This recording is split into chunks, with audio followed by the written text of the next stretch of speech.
أعوذ بالله من الشيطان الرجيم بسم الله الرحمن الرحيم والتين والزيتون وطور سينين وهذا البلد الأمين അസ്സലാമു അലൈക്കും വറഹ്മത്തുള്ളാഹി വബറകാതുഹു.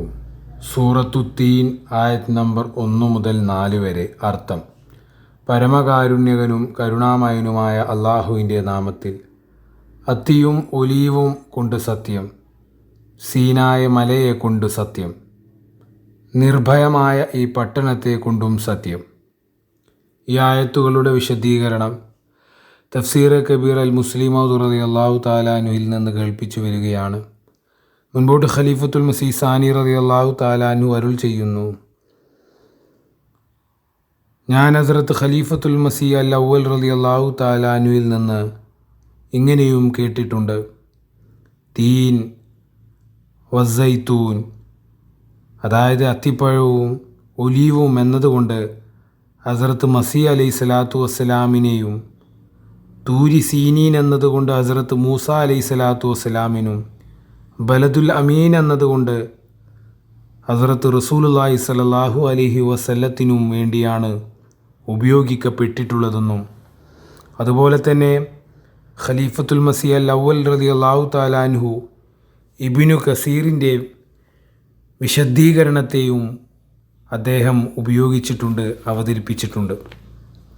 മുൻപോട്ട് ഖലീഫത്തുൽ മസീഹ് സാനി റളിയല്ലാഹു തആല അൻഹു പറയുന്നു: മുൻ മുഫസ്സിരീന്മാരുടെ വിശദീകരണത്തിൽ നിന്ന് വ്യക്തമാകുന്നത് തീൻ അത്തിപ്പഴം, സൈത്തൂൻ ഒലീവ് എന്നീ വാക്കുകൾ ഒരു ഉപമാരീതിയിലാണ് ഉപയോഗിച്ചിട്ടുള്ളത്. ഈ വാക്കുകളുടെ പ്രകൃതി തന്നെ അത് ഉപമാരീതിയിൽ ഉപയോഗിക്കാനാണ് കൂടുതൽ അനുയോജ്യമായിട്ടുള്ളത്. തീർച്ചയായും മറ്റു ചില മുഫസ്സിരീന്മാർ തീൻ, അത്തിപ്പഴം, സൈത്തൂൻ, ഒലീവ് എന്ന വാക്കുകൾക്ക് പ്രത്യക്ഷത്തിലുള്ള അത്തിപ്പഴവും ഒലീവും എന്നുള്ള അർത്ഥം നൽകിയിട്ടുണ്ട്. എന്നാൽ അധികം മുഫസ്സിരീന്മാർ ഈ വാക്കുകളെ ഉപമ എന്ന രീതിയിലാണ് ഉപയോഗിച്ചിട്ടുള്ളത്, അല്ലെങ്കിൽ അതിനു വേണ്ടിയാണ് അവർ ശ്രമിച്ചിട്ടുള്ളത്. ഇതിൽ യാതൊരു വിദൂരമായിട്ടുള്ള കാര്യവുമൊന്നുമില്ല. കാരണം അറബി ഭാഷയുടെ ഒരു സാധാരണ നിയമമാണ് ചിലപ്പോൾ മുദാഫിനെ ഉയർത്തിക്കൊണ്ട് മുദാഫെ ഇലൈഹിയെ പരാമർശിക്കുക എന്ന്.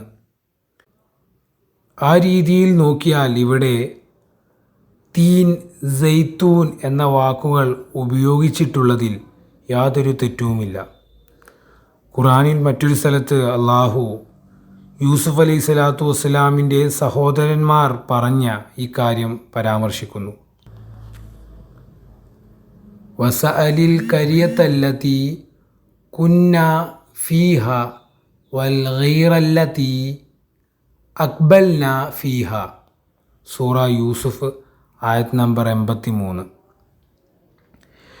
ഇവിടെ നീ ഞങ്ങളെക്കുറിച്ച് ഗ്രാമത്തിൽ ചോദിക്കുക, നീ ഞങ്ങളെക്കുറിച്ച് കഴുതയോട് ചോദിക്കുക.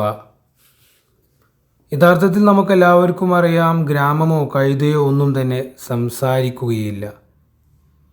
ഈ രണ്ട് കാര്യവും അസാധ്യമാണ്, ഒരു ബുദ്ധിക്ക് യോജിച്ച കാര്യമല്ല. എന്നാൽ ഖുർആൻ ഇവിടെ കരിയ, ഗീർ എന്ന വാക്കിനോട് ചോദിക്കാൻ പറഞ്ഞിരിക്കുന്നത് ഇതിൽ നിന്ന് വ്യക്തമായി മനസ്സിലാക്കാൻ സാധിക്കും. ഗ്രാമവും കഴുതയും എന്ന വാക്കുകൾ കൊണ്ട് ഇവിടെ ഉദ്ദേശിക്കുന്നത് അഹലുൽ കരിയ എന്നാകുന്നു, അതായത് ഗ്രാമവാസികൾ. അതുപോലെ ഗീർ എന്ന പദം കൊണ്ട് മനസ്സിലാക്കുന്നത് കഴുതയുടെ യജമാനിനോട് ചോദിക്കുക എന്നാകുന്നു. ഇങ്ങനെ ഖുർആനിൽ നിരവധി സ്ഥലങ്ങളിൽ നമ്മൾ നോക്കുകയാണെങ്കിൽ മനസ്സിലാക്കാൻ സാധിക്കും, പരിശുദ്ധ ഖുർആനിൽ വളരെയധികം പദപ്രയോഗങ്ങൾ ഉപയോഗിച്ചിട്ടുണ്ട് എന്ന്. മുൻപോട്ട് ഖലീഫത്തുൽ മസീഹ് സാനി റളിയല്ലാഹു തആല അൻഹു പറയുന്നു: ഖലീഫത്തുൽ മസീഹ് അൽ അവ്വൽ റളിയല്ലാഹു തആല അൻഹുവിൻ്റെ വിശദീകരണത്തിൽ വളരെയേറെ ജ്ഞാനങ്ങൾ നിറഞ്ഞിട്ടുണ്ട്. അതായത് അദ്ദേഹം ഒരു സമൂഹത്തിനെ തീനിനോട് താരതമ്യം ചെയ്യുമ്പോൾ മറ്റൊരു സമൂഹത്തെ സൈത്തൂനെ കൊണ്ട് താരതമ്യം ചെയ്യുന്നു. ഒരു സമയത്ത് തീനിൻ്റെ അത്തിപ്പഴത്തെ ചികിത്സക്ക് മരുന്നെന്നോളം ഉപയോഗിക്കുകയും മറ്റൊരു സമയത്ത് സൈത്തൂൻ ഒലീവിനെ മരുന്നെന്നോളം ഉപയോഗിക്കുന്നു. കാരണം അള്ളാഹു പൂർണ്ണമായൊരു വൈദ്യനാണ്. ഏതൊരു രീതിയിലുള്ള രോഗിയാണോ വരുന്നത് അതനുസരിച്ച് ചികിത്സ നടത്തുന്നു. ഹുസൂർ പറയുന്നു, ഇതിലുപരി ഇവിടെ ഒരു കാര്യം കൂടിയുണ്ട്, അതിലേക്ക് അടയാളം കാണിക്കുന്നുണ്ട്, അത് ഞാൻ പറയാം. തീൻ അത്തിപ്പഴം വളരെ രുചിയുള്ള ഒരു ഫലമാണ്, പക്ഷേ അത് പെട്ടെന്ന് തന്നെ കേടുവരുന്നു. അതിൻ്റെ മറുഭാഗത്ത് സൈത്തൂൻ ഒലീവ് അതൊരു ഫലമെന്ന നിലക്കും മാത്രമല്ല അത് ഉണക്കിയും ഓയിലായുമെല്ലാം അധികം ഉപയോഗിക്കാറുണ്ട്. അച്ചാർ ഇടാൻ ഈ ഓയിൽ ഉപയോഗിക്കാറുണ്ട്.